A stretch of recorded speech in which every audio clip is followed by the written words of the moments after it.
All right. It's time for an episode of This Week in Hip Hop, week January 15th, 2017. And I've realized how much can happen in a week, especially in the hip hop world today. There's a lot that happened from last week. Last week was kind of slow, but this week kind of kicked things up a little bit. All right, let's start it off. Atlanta. Donald Glover's show Atlanta on FX wins Golden Globe for Best Comedy Series. Well deserved. Excellent show so far. I love season 1. Please watch that show if you haven't. It's definitely worth it. Episodes are only like 30 minutes long. I think there were like 10 or 11 episodes. Season 1, super good. It's like a new age comedy. The way that the comedy is interpreted is like a lot of it is, it's for like the younger generation, like my kind of people who are into the internet and stuff, and on that kind of internet comedy, I guess, in a way. There's a lot of internet references and a lot of just references to like culture right now in general. And it's just a really amazing show. So many memorable moments in that show. I gotta watch that season 1 again. It's so good, man. Just check it out. It just furthers Donald Glover's talent. It's just next level, man. It's a really good show. I cannot wait for season 2. It should be really interesting. 2 Chainz refuses Trump inauguration performance invite. Quote, I know they only doing this because they can't get nobody else. That's really interesting that they would pick 2 Chainz. They probably asked a lot of different rappers. And since 2 Chainz is one of the more popular ones, he was definitely probably high up on their list. Good for him. It's what he chooses to believe and or support or not support in that sense. And fine, that's great. It would be funny if he did perform. I think I saw something that said YG wanted to perform "Fuck Donald Trump" at the inauguration for money, and that would be very funny. It's interesting how they go after rappers to pick to perform at the inauguration. I wonder who else they got to perform, or they chose to perform. Probably some band or some pop singer, but I want to see like the list of rappers that I wonder if they have it linked here. The 2 Chainz is the fucking man. I've stated that before, but he is the man. Oh, here we go. Inauguration performers include 3 Doors Down, Toby Keith, and Jackie Evancho. Broadway singer Jennifer Holliday was confirmed to perform but backed out. People who denied were also Moby, Elton John, and Andrea Bocelli. Moby, what the fuck would he perform? That would be a weird performance. He would just do a DJ set. Interesting stuff. That's crazy that's coming up. The whole inauguration shit, man. That's crazy. Obama's not the president anymore. That's fucking crazy. Migos, Bad and Bougie, featuring Lil Uzi Vert, tops the Hot 100 on the Billboard. No surprise there. The song has been talked about like an insane amount. Also, Donald Glover shouted out the Migos when he won his award at the Golden Globes. Shout out that song. It's an excellent song. Super catchy song. Really fun. Just super fun. Good song. Looking forward to Migos' next album. Another Donald Glover news. FX signs Donald Glover to production deal with FX Productions. I don't know exactly what that means, but it sounds good. Sounds like it's a good thing. So, good. FX is on fire with their shows, man. Fire. They have some memorable shows in their lineup, man. Crazy. FX is good. FX is a good fucking station.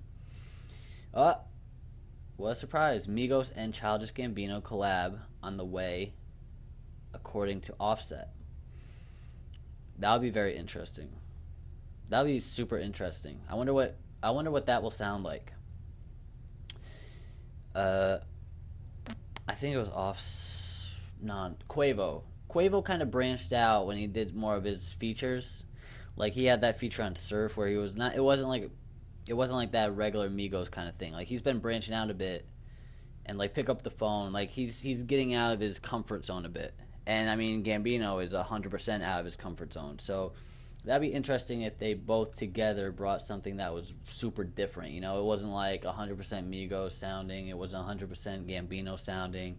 It was somewhere in the middle where they could like really make something interesting. So that should be good. Big Sean is the musical guest on SNL January 21st. Aziz Ansari is also hosting, which is going to be fucking awesome. I haven't really watched a lot of SNL in more recent times. There's really, I don't know. I mean, I'll watch a skit here or there or whatever. I don't really watch the performances that much, but cool. Good for Big Sean. BJ, the Chicago Kid, sings the national anthem at President Obama's farewell address.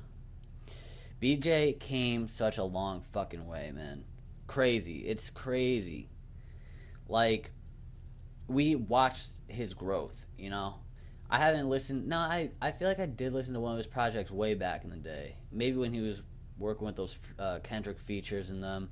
When he would just pop up randomly and he would just bless a song with his presence. And, man, that's crazy that he's come such a long way, for real. He's definitely earned it because he's worked his ass off. He's one of those artists that I just gotta listen to more.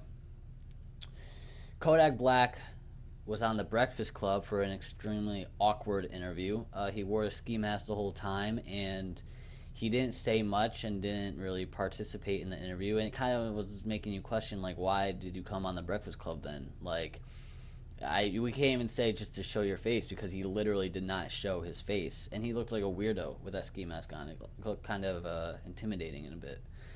And it was just a weird interview. Charlemagne and Envy and Angela Yee were really trying to get him to talk and come out of his shell, but he was not participating that well. But towards the end, he kind of did open up, but then he would go back. He would go back, and it was just really weird. It was actually kind of funny at some moments were pretty funny. I love the Breakfast Club, but I mean, even though I haven't really fully supported their more recent stuff, but they have some great interviews. They really do, and this was just a really weird one. I don't really know if you should check it out. I don't know if I would recommend it or not. Flylo and Anderson .Paak have a collab track on the way that will be fucking insane. Flying Lotus is like my favorite fucking producer. Anderson .Paak, you already know, is one of my favorite artists of last year and one of my newest favorite artists. So I can only fucking imagine what these two can do with the music that they are going to put out, man. This shit is going to be insane. Flying Lotus is like, I don't even know, man. I don't know what else to say. That shit is just going to be insane, and I cannot wait to hear what they are capable of doing. New DMX track featuring Swizz Beatz, Bane is back. I haven't listened to this. I've meant to, but I forgot about it. Should be interesting. I mean, DMX seems like he's been doing a shit ton of shows. Excuse me, a shit ton of shows. That's kind of a tongue twister there. I wonder if Swizz Beatz produced this track or if he's just on the vocals part of it. That would be nice to hear a nice Swizz Beatz track, and especially DMX going over it. I wonder if it's good or not. I will have to listen to that. I saw that he put out a new mixtape or something. But the thing is I think DMX put out an album in like 2015 or 14, and it wasn't really all that great, but I don't know, I'll still listen to it because DMX is a fucking legend. DMX is one of the greatest rappers of all time. I don't care whatever you say. He is one of the greatest rappers ever. Ugly God, his song Water has entered the Billboard Hot 100. I have not listened to Ugly God. I have no really intentions to do so. I think he's one of those rappers like Lil Yachty and whoever else is like Lil Yachty in that sense. I don't know though. I haven't listened to him, so I can't even say much. Tribe, Frank Ocean, Vince Staples, and more performing at Panorama. I already talked about that. You can check it out on my other podcast.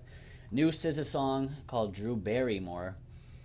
I listened to it about halfway, and then I was like, you know what, I gotta stop because I want to listen to her full project when it comes out. I don't want to hear a track here and then another track there, and then like I want to listen to the full album because her what was that, Z? Her first album, super good. So I want to give this album a chance, and it feels like it's been a while. What was that, 2014 that was put out? And she hasn't had anything since, so I'm pumped. I'm pumped to hear this. Uh, Album of the year 2016, number 10. I'm assuming that this is Reddit's like rankings, the hip hop heads Reddit, their rankings of the best albums of 2016, and I guess number 10 was given to Danny Brown, Atrocity Expedition. I cannot talk today. Expedition. Shit, I can really not talk. Excellent album nonetheless. I actually revisited this album because I was watching the Dead End Hip Hop review of it today, and I just gave it a listen like 30 minutes ago. And it's so fucking crazy, man. It's such a crazy album. It got number 6 on my top 10 albums of the year. And let me try to say this again. Exhibition. Atrocity Exhibition. All right, there we go. Jesus Christ. ASAP Mob performs a song Crazy Brazy on the Colbert Late Show. Kind of a weird performance. I don't really have any interest in ASAP Mob anymore, honestly. I'm more into just Rocky and maybe Ferg here and there, but Ferg's last album kind of threw me off. I'm not really with the Ferg hype like that, like I used to be. Like Trap Lord set it off really good, and then his last album was like iffy.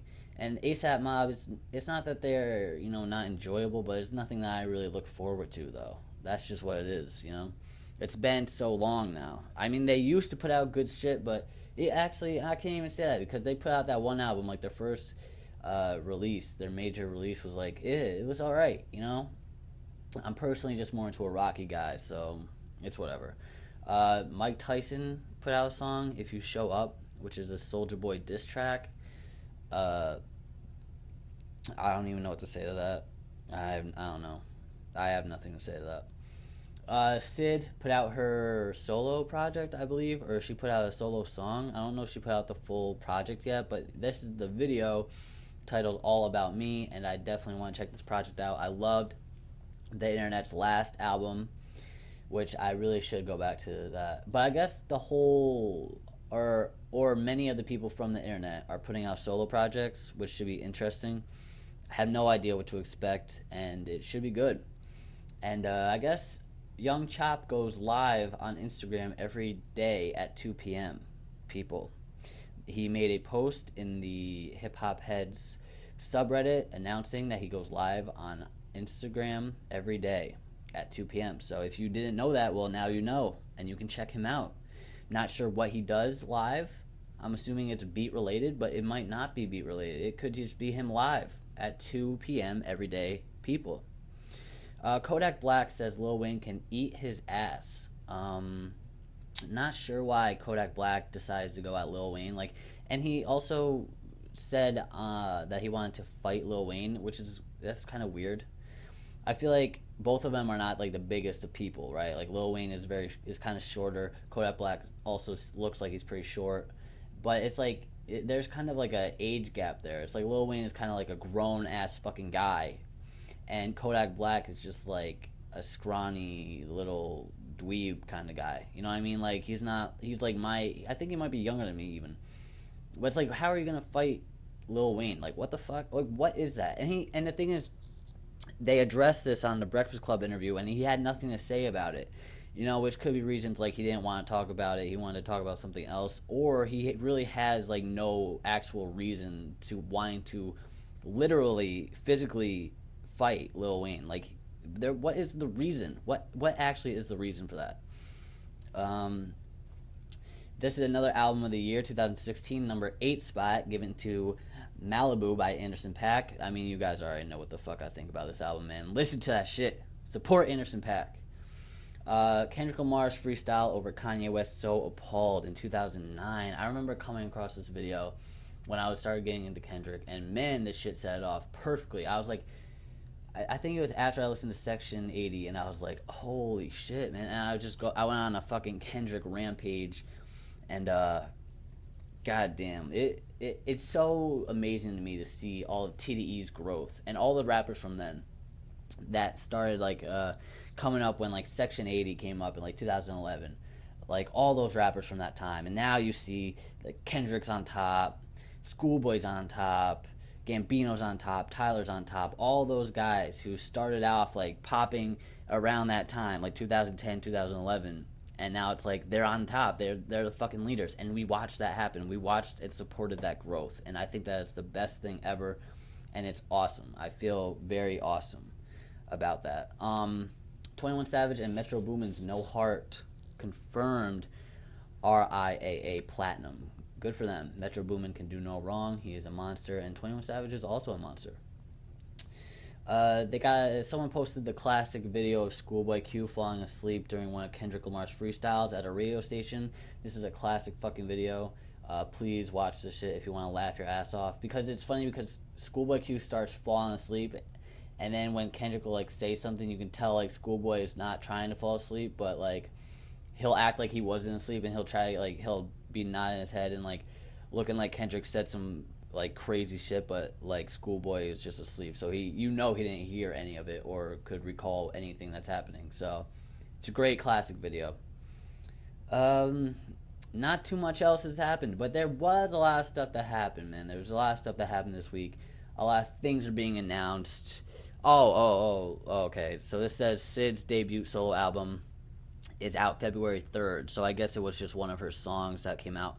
The thing is with me lately is I don't want to hear songs, like fresh songs, you know what I mean? I kind of just want to listen to the full album in its entirety for the first time and hear all the songs for the first time then. So as these projects start to come out, I'll start talking about the albums more, and then I'll talk about the tracks within it. But until then, oh shit, look at this.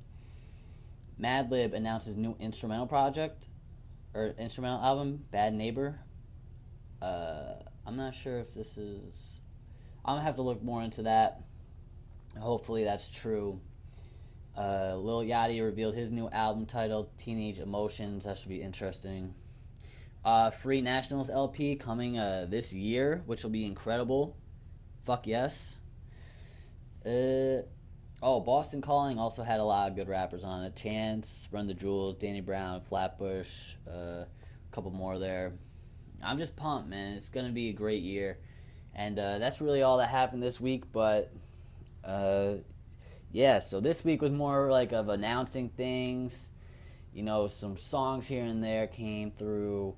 And I'm ready. I'm ready to see what this year has in store now, you know. Last week was so slow, you know. And then this week, though, is like we're turning on the treadmill a little bit, you know. We're getting into things. So, that's it for this week. 1/15/2017. It was a good week. Have a good week. I'll see you next week. Peace.